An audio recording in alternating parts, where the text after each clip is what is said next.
¿Sabías que el juicio de Jesús violó prácticamente todas las leyes de su época, tanto religiosas como romanas? En tiempos de Jesús de Nazaret, existían dos sistemas legales principales, el sistema judío, Sanedrín, y el sistema romano, y los dos se violaron. Este no fue un juicio normal. Porque en su tiempo, la ley era clara. Los juicios debían hacerse de día, con testigos que coincidieran, y con tiempo suficiente para decidir con justicia. Pero en el caso de Jesús de Nazaret, nada de eso se respetó. Era de noche. Y eso ya lo hacía ilegal. Las leyes del pueblo judío prohibían juzgar en la oscuridad, porque la justicia debía hacerse a la luz. Pero a Jesús lo arrestaron de madrugada y lo llevaron directamente ante las autoridades religiosas, sin defensa, sin preparación, sin un proceso formal. Primero fue interrogado por el sumo sacerdote y después presentado ante el Sanedrín, el tribunal supremo compuesto por expertos en la ley.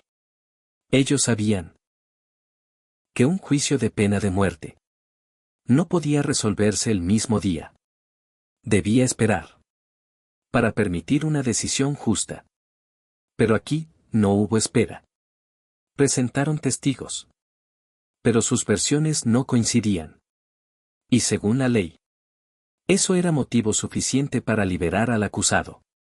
Porque nadie podía ser condenado sin al menos dos testimonios consistentes. Pero esa regla también fue ignorada.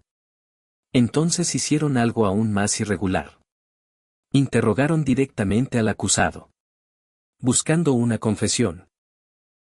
¿Eres tú el Hijo de Dios? Y cuando Jesús respondió, lo acusaron de blasfemia. Esa fue la primera acusación. Una acusación religiosa.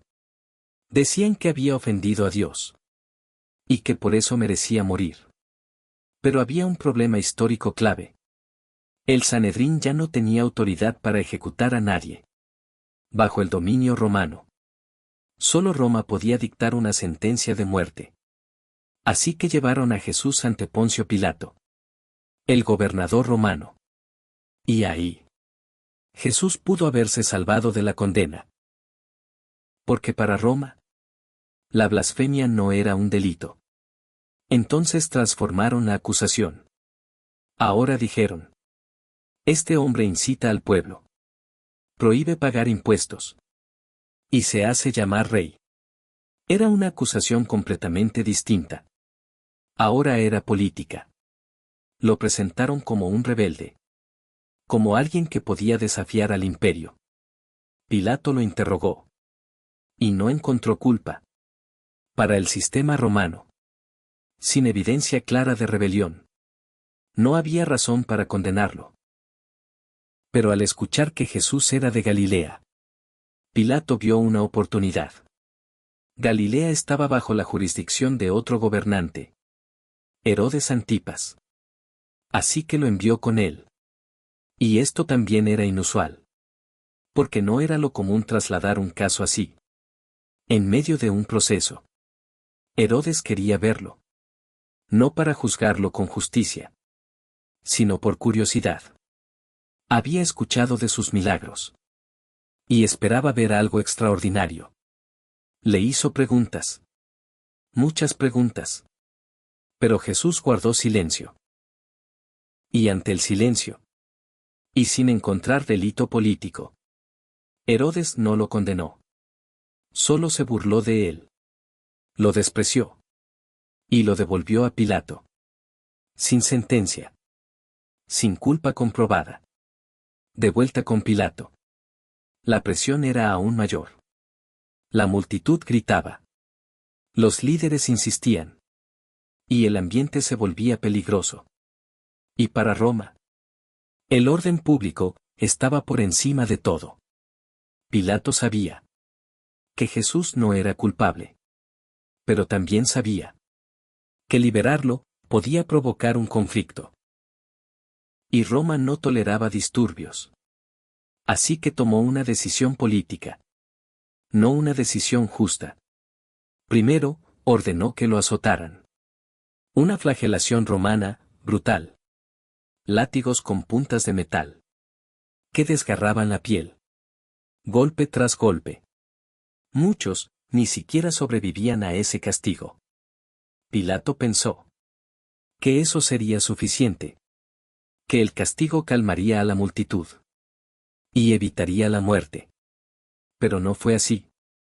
Después intentó liberarlo, ofreciendo cambiarlo por otro prisionero.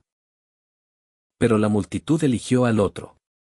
Y exigió la crucifixión. Entonces Pilato hizo algo simbólico. Se lavó las manos. Como diciendo que no era responsable. Pero históricamente, sí lo era. Porque solo él tenía la autoridad para ordenar la ejecución. Y así, Jesús de Nazaret fue condenado. En un proceso que violó las normas judías. Al hacerse de noche. Sin testigos válidos. Y sin tiempo de deliberación. Y que también falló bajo el sistema romano. Al ceder ante la presión. Sin pruebas reales de rebelión. Un juicio que cambió de acusación. Según convenía. Primero blasfemia. Después sedición. Primero religioso. Después político. Un proceso que, históricamente, no fue justo. Porque ese día, no solo se juzgó a un hombre. Se ignoraron las reglas. Que existían precisamente para proteger la verdad. Y cuando la ley se usa para justificar una decisión ya tomada, la justicia deja de existir.